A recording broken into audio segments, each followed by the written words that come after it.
السلام عليكم ورحمة الله. اليوم عندنا هاتف من السلسلة المحببة لدي من شركة أوبو رينو 11 برو. طبعا هذا الهاتف يحمل مواصفات كاملة وشاملة من ناحية الأداء والمعالج وأيضا الكاميرات، لذلك راح نشوف أهم مميزات هذا الهاتف وأهم العيوب. إذا كنت تتابعني لأول مرة فأحب أقدم لك نفسي، أنا علي السهيل، وهذه مراجعتي الكاملة لهاتف أوبو رينو 11 برو. بسم الله نبدأ. طبعا بالبداية مع استعراض المكونات وفتح الصندوق. هذا هو الصندوق الخاص مثل التصميم الصناديق الخاصة بهواتف أوبو وخاصة نسخة الرينو. طبعا هذه نسخة صينية من هذا الهاتف.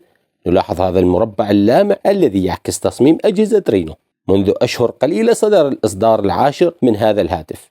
هل هناك فرق كبير أو لا؟ راح نشوف في هذه المراجعة إن شاء الله. النسخة الموجودة لدينا هي 12 جيجا بايت رام مع 512 جيجا بايت ذاكرة تخزين داخلية. خلينا نفتح الصندوق ونستعرض أهم المكونات.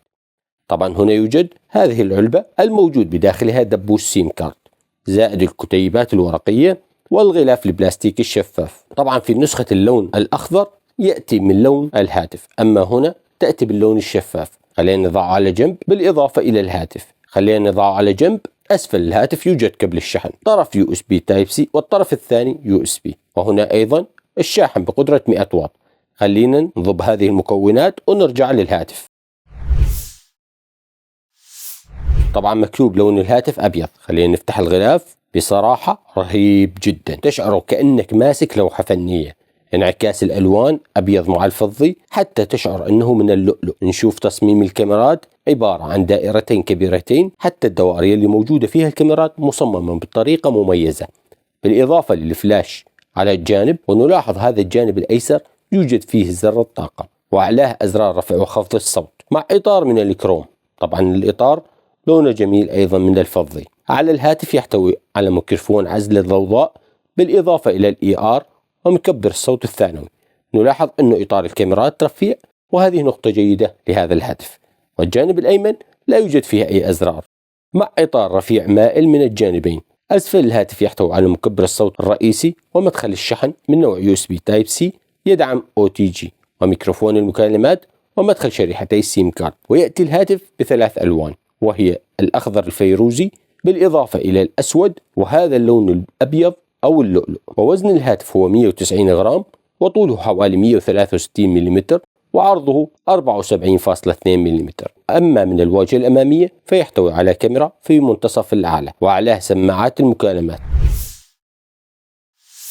حيث تأتي الشاشة بحجم 6.74 بوصة من نوع OLED بدقة 1.5K بأبعاد 1240 في 2772 منحنية من الأطراف. كما نرى ألوان الشاشة ممتازة والحواف صغيرة، ونلاحظ أن الحواف رفيعة. ومعدل تحديث الشاشة 120 هرتز، ومعدل الاستجابة لللمس 240 هرتز، مع سطوع يصل في الأقصى إلى 1600 نتس، والسطوع الآلي يصل حتى 1200 نتس. كما قلنا فحجم الشاشة هو 6.74 بوصة، تحتوي على 450 بكسل في البوصة الواحدة، وتدعم التدرج اللوني الواسع حتى 1.07 مليار لون، وتدعم HDR10+. أما من ناحية الأداء والمعالج فالهاتف يحتوي على معالج سناب دراجون 8 بلس الجيل الأول.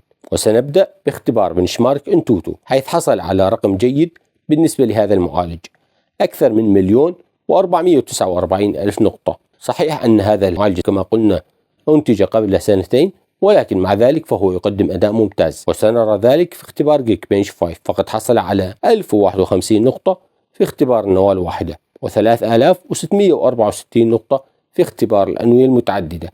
أما الاختبار الثالث فهو اختبار الاختناق الحراري، والذي أجريناه لمدة 30 دقيقة، وكان معدل أداء الهاتف مستقر عند 84%، وهو رقم ممتاز بالنسبة لهذا المعالج. هذه اختبارات معيارية، فخلينا ندخل بالاختبارات الفعلية ونبدأ بلعبة جنشن إمباكت. وبما أنك وصلت لهذه النقطة من الفيديو فأتمنى منك تشترك معي بالقناة وتفعل الجرس، وأيضا ما تنسى تضغط زر الإعجاب لأنه هذا يفيد القناة كثيرا. طبعا لدينا هاتف K70 برو راح تكون مراجعته القادمة إن شاء الله. لازم تشترك معي بالقناة وتضغط زر الإعجاب تشجيعا منك للقناة، وتتابع معي الشرح حتى النهاية. خلينا نكمل. أيضا نتأكد أن هذه اللعبة على أعلى إعداد، وكما نرى أن أداء اللعبة مستقر وليس هناك أي تأخير. خلينا نلعب قليلا ونعطيك النتيجة.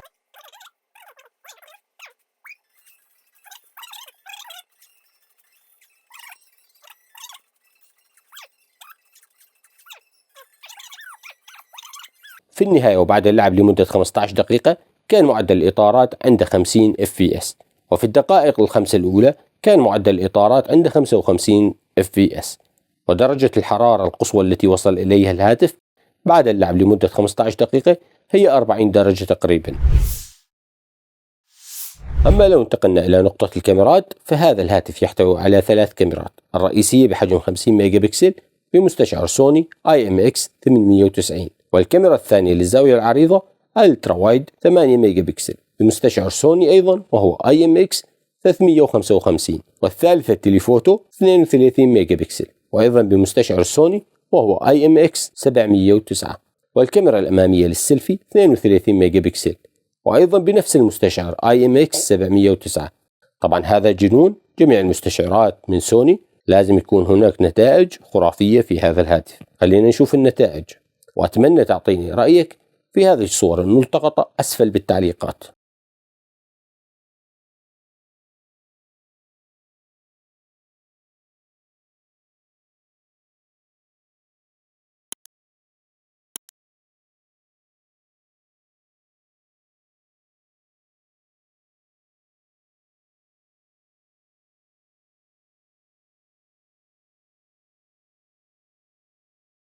كما يستطيع الهاتف تصوير فيديو بدقة 4K 60 إطار بالثانية مع دقة عالية وألوان جيدة، وكذلك سلاسة في الأداء. وهذه عينة من تصوير 4K بالإضافة إلى عينات من تصوير Full HD Plus وأيضا Full HD.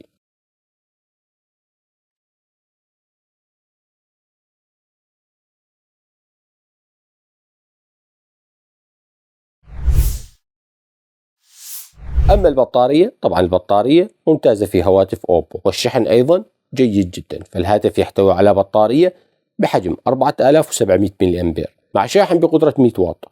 ولكن للأسف طبعا هذه نقطة سلبية في هواتف أوبو وأيضا في هواتف فيفو هذه السنة. شاحن يدعم 100 واط، ولكن مع ذلك فالهاتف يدعم قدرة شحن 80 واط فقط، ويستطيع هذا الشاحن شحن الهاتف من 0 إلى 100% خلال 40 دقيقة فقط. وكما يأتي الهاتف بنظام تشغيل أندرويد 14 مع واجهة كلر OS، كما يدعم الهاتف أيضا زيادة حجم الرام حتى 12 جيجا بايت إضافية. ويحتوي هذا الهاتف على جميع المستشعرات تقريبا، كما يحتوي على بصمة الهاتف مدمجة بالشاشة الرئيسية وهي سريعة الاستجابة، ويحتوي أيضا على مكبرات للصوت ستيريو، واحد بالأعلى وواحد بالأسفل، بالإضافة إلى دعمه شبكات الجيل الخامس 5G وبلوتوث 5.3 وخاصية NFC للدفع وER للأشعة تحت الحمراء. أما بالنسبة للسعر، فسعر هذا الهاتف حوالي 450 يورو، أي ما يعادل 494 دولار تقريبا. وفي نهاية هذا الفيديو وكل فيديو، سبحانك اللهم وبحمدك، أشهد أن لا إله إلا أنت، أستغفرك وأتوب إليك. طبعا إذا كنت غير مشترك معي بالقناة فأتمنى منك تشترك معي بالقناة وتفعل الجرس، وما تنسى تضغط زر الإعجاب. السلام عليكم ورحمة الله.